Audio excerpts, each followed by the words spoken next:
las dos tapas, ¿sí? El principio y vamos a ver las conclusiones. Lo que hay en la mitad lo vamos a dejar para otro sermón. Hoy solamente nos vamos a concentrar en la introducción, capítulo 6, versículo 9 al 12, y en el epílogo, el final, la conclusión del predicador, que es capítulo 7, verso 10 al 14. Con esa división bien clara, empiezo entonces a leer en favor de ustedes. Capítulo 6, verso 9 al 12, dice la escritura: más vale vista de ojos que deseo que pasa, y también esto es vanidad y aflicción de espíritu. Respecto de lo que es, ya mucho que tiene nombre, y se sabe que es hombre y que no puede contender con aquel que es más poderoso que él. Ciertamente las muchas palabras multiplican la vanidad. ¿Qué más tiene el hombre? Porque ¿quién sabe cuál es el bien del hombre en la vida? Todos los días de su vida, de la vida de su vanidad, los cuales él pasa como sombra. Porque ¿quién enseñará al hombre qué será después de él debajo del sol? La primera etapa de este libro, pasemos a la segunda, capítulo 7, verso 10 al 14. Nunca digas: ¿cuál es la causa de que los tiempos pasados fueron mejores que estos? Porque nunca de esto preguntarás con sabiduría. Buena es la ciencia con herencia y provechosa para los que ven el sol. Porque escudo es la ciencia y escudo es el dinero, mas la sabiduría la excede. En que da vida a sus poseedores. Mira la obra de Dios, porque ¿quién podrá enderezar lo que él torció? En el día del bien, goza del bien, y en el día de la diversidad, considera. Dios hizo tanto lo uno como lo otro, a fin de que el hombre nada halle después de él. Entonces hemos leído estas dos porciones y podríamos preguntarnos, bueno, la primera duda que podría saltar en nuestra mente es: ¿cómo vamos a unir esto con lo que venimos pensando en capítulo 6? En el capítulo 6 se nos presentó un hombre que tiene un problema, y es que ha hecho de la riqueza aquello que va a proveer para él satisfacción, gozo, plenitud. ¿Sí? Un hombre idólatra, y su corazón idólatra lo ha llevado detrás de la riqueza. Y entonces este hombre que se entregó a la riqueza quiere tener más y más y más, y se estrelló con la realidad de que el que quiere riqueza con riqueza no se va a llenar, porque la riqueza no llena. Más bien al contrario, siempre necesito tener más y necesito tener más. Y entonces este hombre posterga las cosas importantes de la vida para un bien mayor que él cree está en el futuro. Entonces, más adelante empiezo a pasar tiempo con mi familia, más adelante empiezo a cultivar una relación con mi esposa, más adelante juego contigo, hijo, en las tardes, más adelante te acompaño a hacer esto, porque necesito esto, lo otro. Y entonces piensa que la felicidad es un periodo de tiempo en el futuro que él necesita trabajar y sudársela para obtenerlo, y se pierde de lo que está pasando ahorita, de la vida y las bendiciones que Dios está dando ya. Ese fue el hombre que se nos presentó, capítulo 6. Entonces ahorita, en unión con eso, el predicador añade algo más a eso y dice: miren, a este hombre su vida se va a tornar o se va a llenar de sufrimiento, ¿sí? Porque cuando uno vive la vida, no la vida que tiene, sino la vida que desea tener, la vida empieza a llenarse de sufrimiento, de frustración. Y entramos entonces en el primer versículo. Avancemos, por favor. La siguiente diapositiva. Dice: vale más, eso es NBI, vale más lo visible que lo imaginario. Y podríamos pensar, bueno, pero ¿qué tiene que ver eso con que si yo vivo pensando en el futuro y no en el presente, la vida se torna llena de sufrimiento y llena de frustración? Veamos otras versiones, lo aclaran mejor. Por ejemplo, la Nueva Biblia de las Américas dice: mejor es lo que ven los ojos que lo que el alma desea. La Nueva Traducción Viviente, me gusta mucho cómo lo traduce, dice: disfruta de lo que tienes en lugar de lo que, disfruta de lo que tienes en lugar de desear lo que no tienes. Soñar con tener cada vez más no tiene sentido, es como perseguir el viento. Y si lo traducimos a versión caleña, diríamos, más vale pájaro en mano que 100 volando, ¿cierto? Es lo que está diciendo. Es mejor lo que yo tengo aquí, ya el pajarito que tengo aquí, que los 100 que tengo volando y las cosas que yo creo que debería tener. Y entonces los planes que tengo, y vivimos, hermanos, pensando en, ay, ¿cómo sería si? ¿Cómo sería si tan solo tuviera esto? ¿Cómo sería si tan solo me despertara yo cada mes con tal cosa? Si tan solo pudiera obtener esto que quiero. Y no, mi vida sería tan buena si yo, en lugar de tener esto que tengo, tuviera esto otro, y yo haría y viajaría y esto y lo otro y lo otro y lo otro. Y lo que está diciendo es, disfruta de lo que tienes en lugar de desear lo que no tienes. Los muchos pájaros que tengo en la cabeza, que están por allí volando, me están quitando la felicidad del pajarito que ya tengo en la mano, que ya Dios me dio y que, como vimos, hace parte de el don que da Dios para disfrutar la vida, ¿no? Vimos capítulo 6 que Dios, a quienes son de su agrado, y ya sabemos quiénes son de su agrado, Él les ha dado el privilegio, el don de disfrutar de los afanes de la vida. Eso no lo tiene todo el mundo. Es un don de Dios y Dios se lo da a quienes son de su agrado. Y los que están en Cristo son del agrado de Dios. ¿Listo? Entonces, hemos visto cómo el predicador plantea esa situación de que cuando tú vives con tu mirada en lo que podría ser y en todos esos pájaros volando que tienes en tu mente, tu vida va a ser una vida frustrada por lo que no tienes. Cuando estaba atravesando a través de un mini módulo de discipulado, un hermano me dijo, uno desde el principio, antes de empezar a discipular a cualquier persona, debe tener en cuenta que uno discipula al discípulo que tiene y no al que quisiera tener. ¿Sí? Yo quisiera que mi discípulo fuera con unas características. Y mejor dicho, hay discípulos, hermanos, que uno da gusto discipularlos. Porque con un mensaje basta, con una visita basta, con una salida a tomar café bastó. Y él entendió y al otro día corrigió. Es dócil, escucha consejo, da gusto, ¿sí? Discipularlo. Pero la mayoría de nosotros somos mucho más tercos. Y entonces hay discípulos que uno dice, ay, pero como que lo discipule otro, debería pasar tiempo con otra persona, o bueno, ya creyó, Señor, más bien llévatelo, sí, ya está, ¿sí? Y eso, hermano, se traslada a cualquier aspecto de la vida. La iglesia, por ejemplo, lucha en muchas ocasiones por que quieren tener el pastor que ellos quieren y no el que tienen. Entonces yo quisiera que mi pastor fuera el que yo veo en YouTube y el que yo veo en Instagram, y que yo, sí, que fuera John Piper, y que mi pastor fuera, mejor dicho, este que yo veo. Que mi iglesia, yo quisiera que mi iglesia fuera esta que tengo en mi mente. Esta iglesia que yo conozco de fulanito, que tienen tantos dones, que mire lo que hacen, que... Pero entonces lo que invita aquí el predicador es, vive la vida que tienes, no la que deseas tener, porque entonces tu vida va a ser llena de frustración. Frustración por lo que no tengo, pero quiero tener. Por el contrario, cuando veo lo que el Señor me ha dado, esto es lo que tengo, esto es lo que el Señor me ha dado, y dejo de poner mi vista en los 100 pájaros que tengo volando, podemos empezar a disfrutar el ahorita, lo que el Señor me dio, sea cual sea la situación, y vamos a ahondar más en ese tema. Pero entonces, saquémonos de la mente el pensamiento de, sí, si tan solo tuviera esto o lo otro, o X cosa, porque no es así.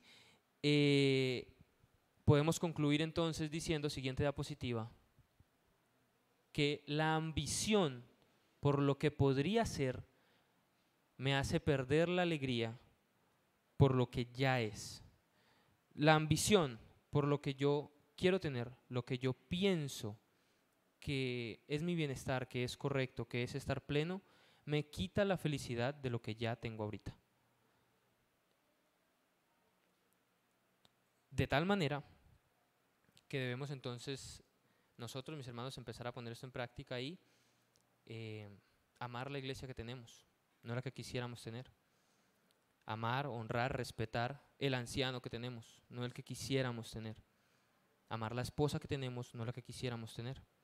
Disfrutar, amar el carrito que tenemos y no el que quisiéramos tener. trabajar, honrar y amar el trabajo que tenemos y no la empresa en la que yo quisiera trabajar.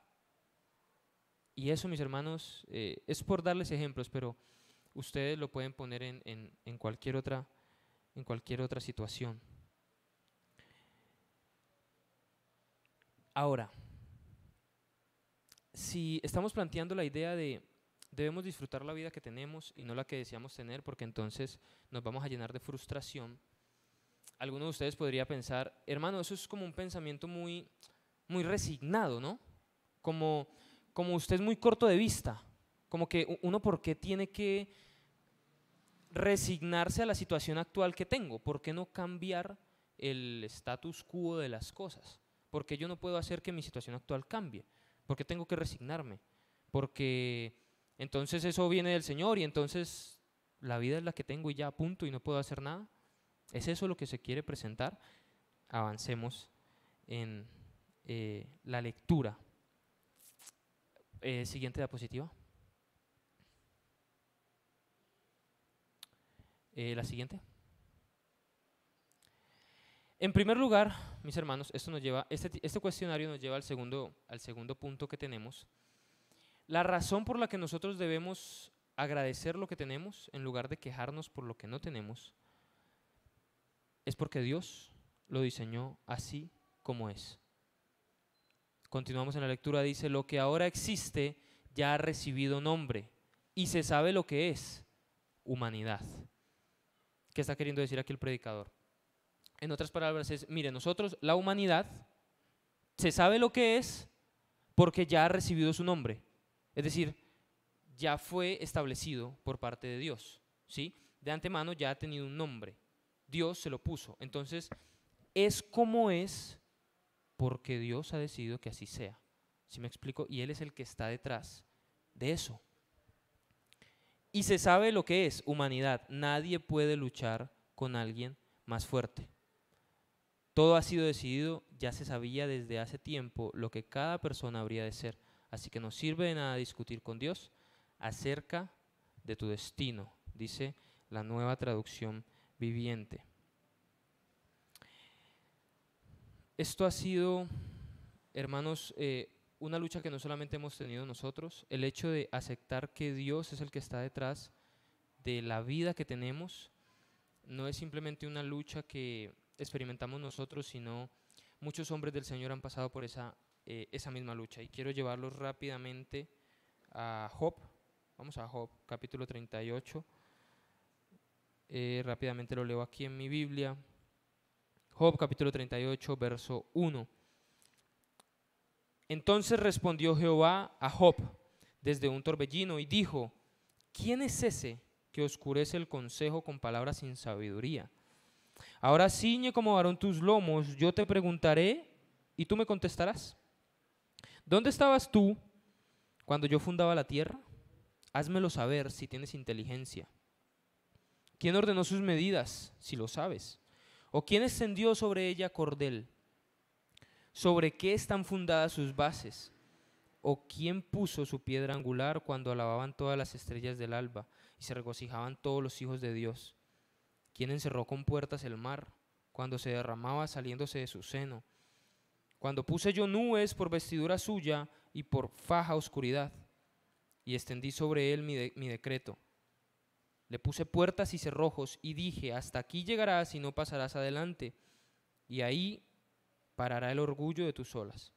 ¿Has mandado tú a la mañana en tus días? ¿Has mostrado al alba su lugar para que ocupe los fines de la tierra y para que sean sacudidos de ello los impíos? Ella muda luego de su aspecto como barro bajo el sello y viene a estar como con vestidura. Tenemos a Job argumentando con Dios en un momento de su vida de mucha frustración porque le estaban pasando cosas desafortunadas, horribles, y él viene argumentando con Dios y viene diciendo, bueno, pero ¿por qué me está pasando esto si yo soy el justo Job?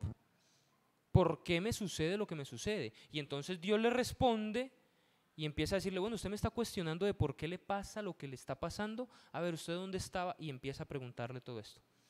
¿Usted sabe todo esto?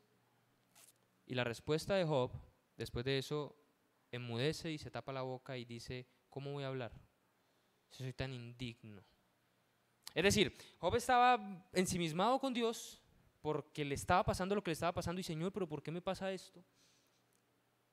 El Señor se le aparece y empieza a cuestionarle y él no tiene nada más que hacer sino taparse la boca y decir, Señor, ya me quedó clarito aquí quién es el dueño de esta finca y quién es el que establece los caminos por el que ha de atravesar mi vida.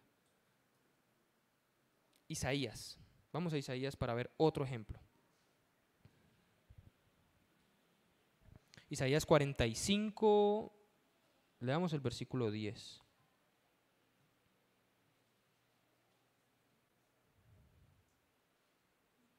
Isaías 45, 10. Ay del que dice al padre, ¿por qué engendraste? Y a la mujer, ¿por qué diste a luz? Así dice Jehová, el Santo de Israel, y su formador. Preguntadme de las cosas por venir. Mandadme acerca de mis hijos y acerca de la obra de mis manos. Yo hice la tierra y creé sobre ella al hombre. Yo, mis manos extendieron los cielos y a todo su ejército mandé. Yo lo desperté en justicia y enderezaré todos sus caminos. Él edificará mi ciudad y soltará mis cautivos. No por precio ni por dones, dice Jehová de los ejércitos. Entonces, acá hay una queja contra un padre y una madre. Sí, de padre, ¿por qué me engendraste? Y madre, ¿por qué me diste a luz? Y Dios se interpone en medio de esa queja y dice, un momentico, es que el que lo dio a usted, el que lo creó a usted no fue ni su papá ni su mamá, fui yo. Y yo creé la tierra. Entonces, ¿quién es el que está dirigiendo su vida? Y la situación de su vida actual. Entonces, una razón, mis hermanos, por la que debemos aceptar la vida que tenemos y no la que quisiéramos tener, es porque Dios está detrás de eso. Y Dios es el que está orquestando para nosotros planes en su sabiduría, en su voluntad, en su providencia. ¿Y sabe cuál, mis hermanos, es el verdadero problema? Volvamos a Eclesiastés. El verdadero problema de todo esto es que cuando nos quejamos por la vida que tenemos, en últimas estamos diciéndole al Señor, tú no sabes lo que es correcto o lo que me conviene para mí, yo sí. Porque si mi vida estuviera en mis manos, yo jamás permitiría que yo pasara por esto. Entonces, tú no sabes lo que me conviene a mí, pero yo sí. Porque si yo tomara las decisiones aquí en esto, yo nunca me haría pasar por esta situación. O yo nunca me haría pasar por este momento. O yo nunca hubiera impedido esto. Entonces, al criticar, al dudar, al quejarnos acerca de nuestra situación actual, el momento de nuestra vida que estamos atravesando y la circunstancia en la que se encuentra nuestra vida ahorita, en últimas estamos diciendo que el control que tiene Dios sobre nuestra vida está mal y que Dios no sabe lo que me conviene, que Dios no sabe por dónde está guiando a sus hijos, que el pastor no sabe por dónde está guiando a sus ovejas porque no debió meterme en esta situación. Pero entonces yo sí sé. Y fíjense que el predicador nos cuestiona incluso esto. Versículo 12. Ya estamos otra vez en Eclesiastés capítulo 6, verso 12. Dice, porque ¿quién sabe cuál es el bien del hombre en la vida? Y el predicador nos hace esa pregunta y nos cuestiona. ¿Quién sabe cuál es el bien del hombre en la vida? ¿Y quién sabe, mis hermanos? Dios. Nosotros sabemos esa respuesta, Dios. Dios sabe cuál es el bien del hombre en la vida. Pero entonces es como que el hombre pecador responde y dice, no, Dios, yo sé qué es lo correcto para mí, yo sé cuál es el bien para mi vida, yo sé cuál es el camino correcto y la forma correcta en la que se deben dar mis planes, mira, y es esta. Entonces quisiéramos que Dios guiara su providencia, no bajo sus términos, sino bajo los míos. Como, no sé si han visto la película esta de Aladín, del genio este Aladín, la última versión es muy buena, que es como un genio y es todopoderoso, entonces le concede 3 deseos y él hace lo que yo quiera. Entonces nos gustaría que Dios fuera como de esa manera, ¿no? Todopoderoso, pero que su providencia la hiciera bajo mis términos. Entonces que Él sea todopoderoso, pero que ese máximo poder que tiene Él lo orqueste de la manera que a mí me parece. Y entonces, no, Señor, guíame por aquí, yo quiero esto y yo quiero lo otro. Y en últimas, mis hermanos, guiamos nuestra vida hacia lo que para nosotros es el bien. Y en la mayoría de los casos lo que para nosotros es el bien es una situación donde yo esté cómodo, tranquilo y reciba dinerito, ¿no? Eso para mí es, estoy bien, estoy pleno. Ese es el bienestar. Y cuando las cosas no funcionan así, entonces me frustro. Entonces, no, ya no está bien. Y le decimos al Señor, no, esto que estoy pasando no es el bien para mí. El bien para mí es que yo esté tranquilito, que yo esté en un buen momento, que yo esté recibiendo, Y en últimas es una vida, o sea, el bienestar para nosotros es una vida autocentrada en nosotros mismos y en que estemos tranquilos, plenos, satisfechos. ¿Podemos avanzar, por favor, en la diapositiva? Versículo 12 del capítulo 6. En realidad, ¿quién sabe? Esto es NBI. Lo que le conviene a una persona en esta breve y vana vida suya, porque por donde pasa como una sombra. ¿Y quién puede decirle lo que sucederá bajo el sol después de su muerte? ¿Quién sabe, mis hermanos? Dios. Dios sabe lo que nos conviene a nosotros. Y en este punto siempre me gusta pensar mucho en la tecnología. Cuando a uno se le daña el teléfono y entonces uno se pone de mago, de artista a intentar solucionarlo, o se dañó algo en la casa y uno dice, no, yo le cacharreo y resulta que se lo termina tirando. Porque lo que le conviene a este aparato no son mis manos. Lo que le conviene a mi televisor que se dañó o lo que sea que se dañó no son mis manos. Son las manos de su creador. Son las manos del técnico, de la empresa que lo hizo, lo que sea. Pero son las manos de su creador. Porque el creador sabe para qué la creó, cómo debe funcionar. ¿Sí? Es las manos del que sabe cómo funciona eso, las que van a ser de bendición allí. Si a ustedes se les daña una moto, no me la lleven a mí, llévensela a Dylan. Porque yo eso no sé. ¿Sí? Entonces mis manos no van a ser de bendición en la moto suya. Somos creación de Dios. Él nos creó.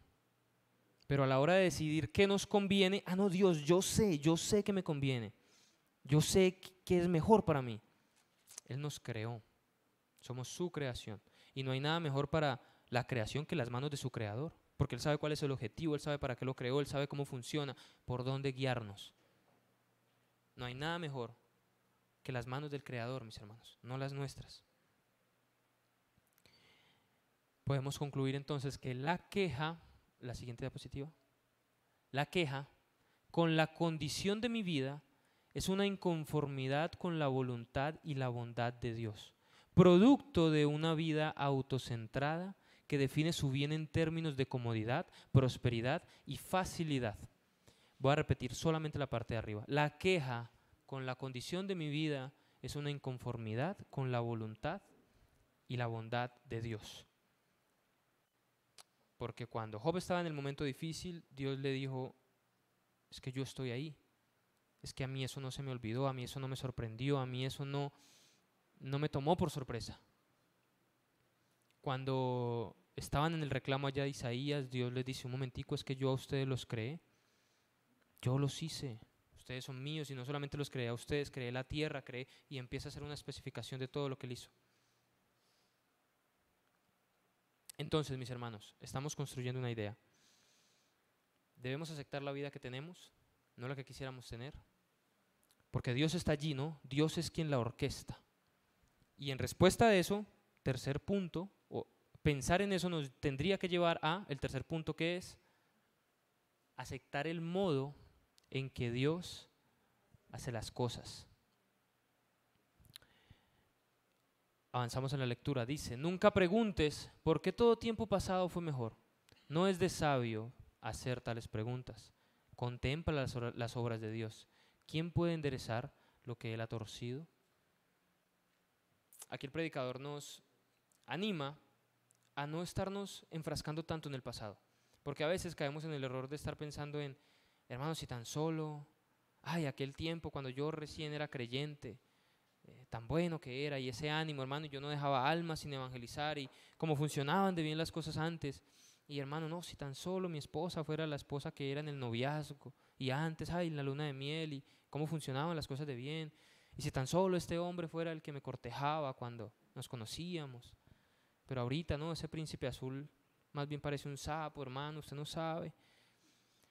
Y el predicador nos anima y entonces dice, dejen de estar pensando que todo tiempo pasado fue mejor, porque no hay sabiduría en eso, no es sabio pensar de esa manera.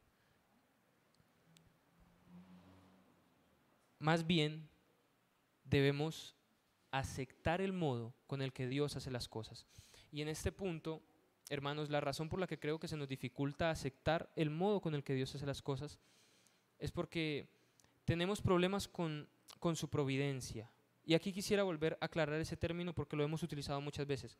Providencia y soberanía. Yo sé que muchos lo tienen claro, pero me encuentro cada vez más con que los unimos, ¿sí?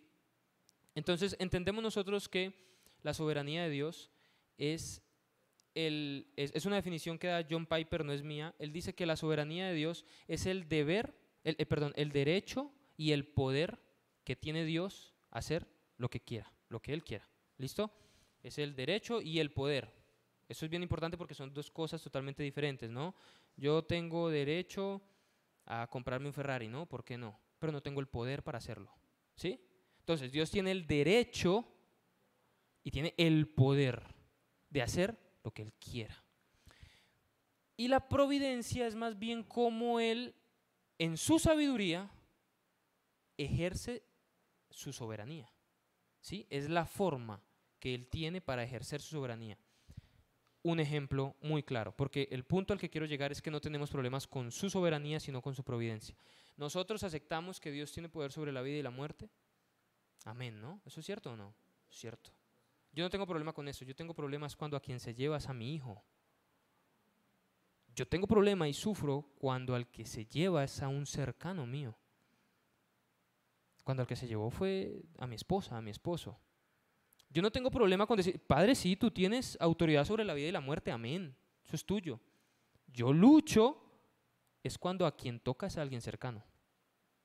Yo no tengo problema con decir, Dios es el Dios de la prosperidad y de la escasez, eso es cierto. El Dios del oro y de la plata. Yo tengo problemas cuando la escasez toca mi casa.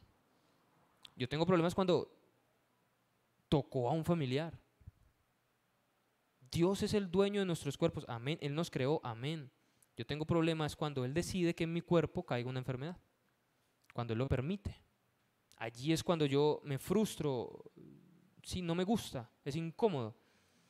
Entonces fíjense que el problema de nosotros no es con que Él sea soberano, el problema de nosotros es con que Él sea providencial, ¿sí? Y en la manera que Él tiene de tomar sus decisiones como Dios. Pero entonces nos invita el predicador, la siguiente diapositiva, a no añorar, no añores el pasado. Descansemos en la providencia del Señor. Y que la providencia del Señor, mis hermanos, opera incluso a través de nuestro pecado, a través de nuestra debilidad, a través de nuestra terquedad, necedad y nuestros errores. Fíjense ustedes, por ejemplo, en la vida de José. José fue puesto en situaciones muy difíciles, y ni siquiera por su propio pecado, sino por el pecado de otros, que lo llevaron a situaciones muy complejas. Entonces está en casa, y un niño consentido de su papá después es llevado, vendido como esclavo.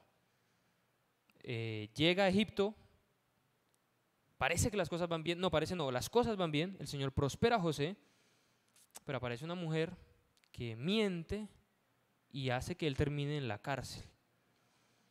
En la cárcel parece que las cosas vuelven a ir bien, el Señor prospera y pone en gracia a José, pero un compañero que le prometió que lo iba a ayudar se olvida de él, ¿sí? Y no lo saca y él dura más tiempo en la prisión.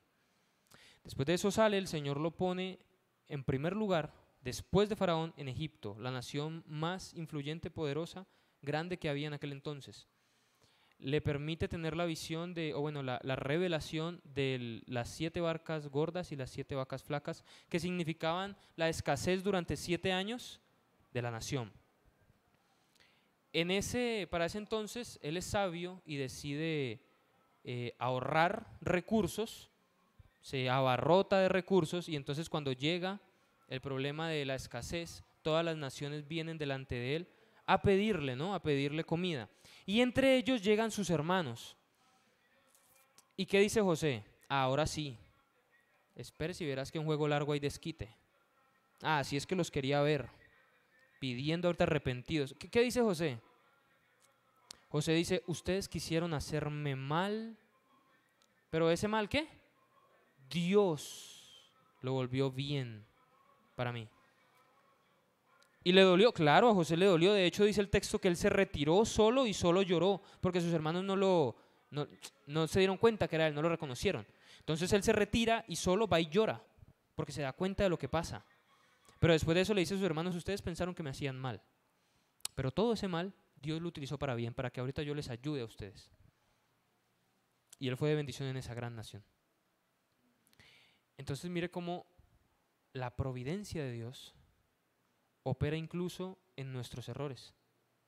Porque ahorita tampoco quiero sembrar la idea, y quiero ser claro en esto, porque esta doctrina puede ser mal interpretada si no la entendemos bien. Puede ser mal interpretada porque se puede llegar a pensar de, hermano, si yo debo aceptar la vida que tengo, porque Dios está detrás de eso, entonces Dios es el culpable de mi desgracia, ¿sí?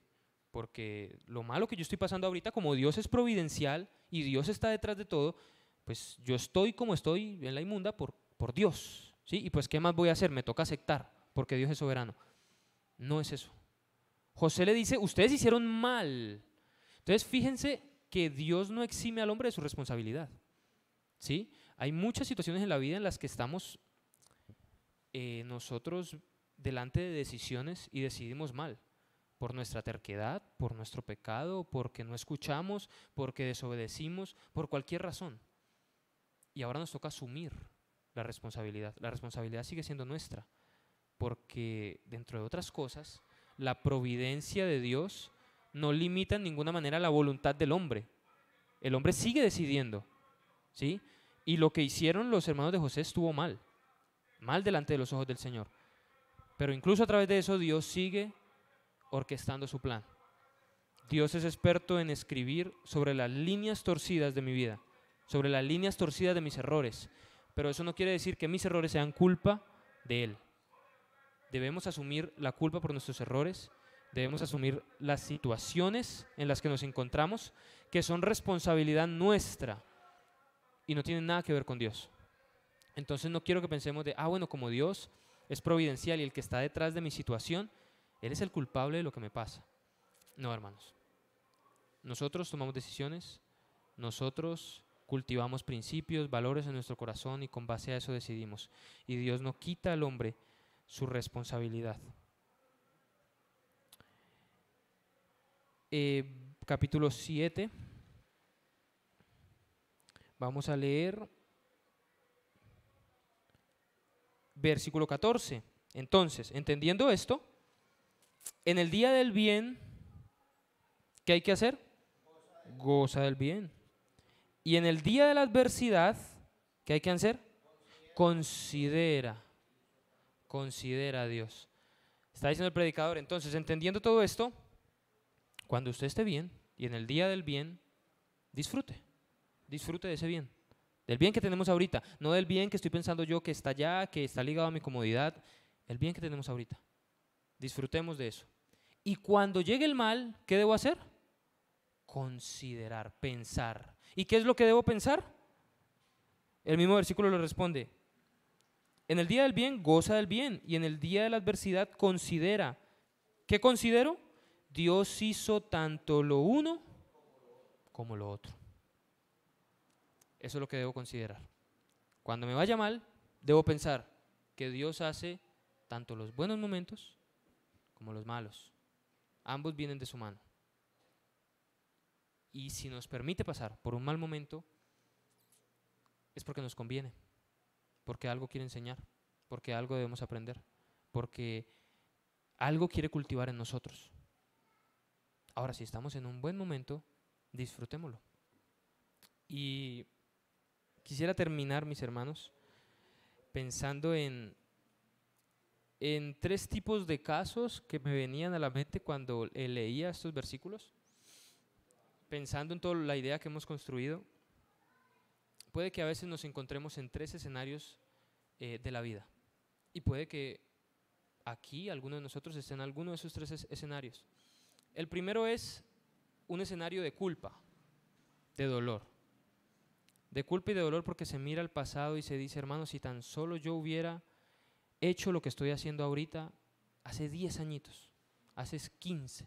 Si tan solo yo hubiera podido devolver el tiempo y no aceptar ese negocio, no aceptar esa relación, dejar pasar esa oferta, dejar pasar ese amigo, esa amistad, si tan solo yo pudiera devolver el tiempo atrás y corregir esto. Y es un escenario de culpa.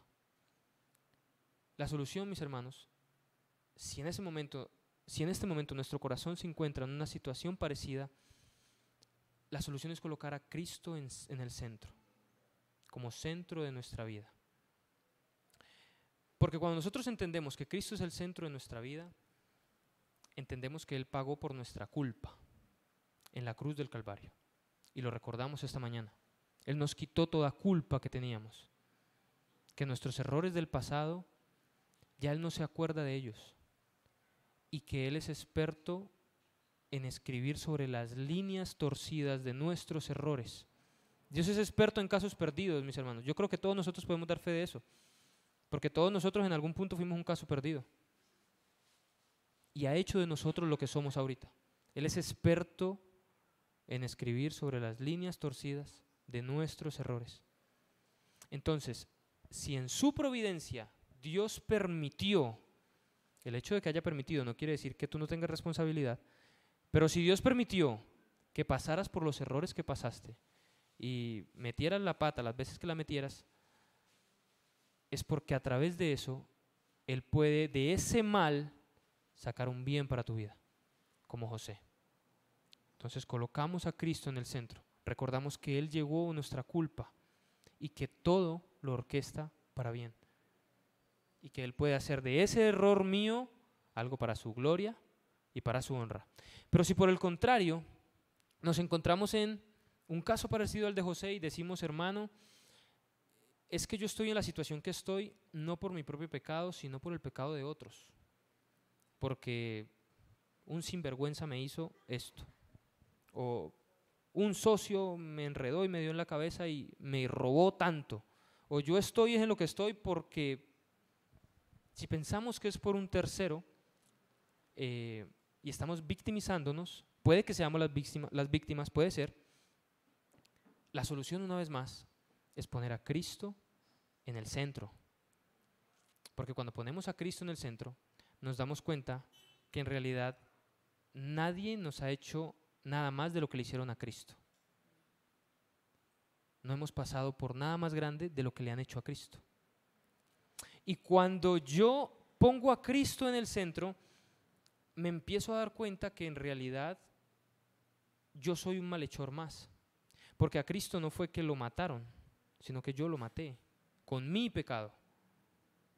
Y yo fui culpable de que Él fuera a la cruz, porque Él estaba cargando era mi culpa, no la culpa del vecino, la mía. Y si yo hubiera estado entre esa multitud, yo también digo crucifíquenlo. Y también hubiera sido de los hipócritas que estaban diciendo aleluya y después a los 3 días mátelo. También hubiera sido de esos. Entonces cuando yo pongo a Cristo en el centro, empiezo a ver a las personas que me hicieron mal con compasión, con gracia, porque los veo como me veía a mí mismo hace algún tiempo, cuando yo necesitaba la gracia del Señor para ser salvo. Entonces dejo de estar lleno de rencor, de resentimiento, de ira, porque la ira y el rencor, mis hermanos, es un veneno que yo me tomo y yo creo que le estoy haciendo daño al otro. Y entonces yo creo que a punta de ira y rencor, mejor dicho, él se va a sentir horrible y no me doy cuenta que me estoy matando a mí mismo. La ira y el rencor es un veneno que yo me tomo para hacerme daño a mí mismo. Pero si colocamos a Cristo en el centro, empezamos a ver a las personas que nos hicieron daño distintos, con gracia, con compasión, con misericordia, como personas que necesitan lo mismo que necesité yo, que necesito yo, la gracia de Dios, la gracia de Jesucristo. Y el último escenario en el que nos podemos encontrar es en el escenario de Hermano, la verdad es que estoy en un momento de mi vida maravilloso.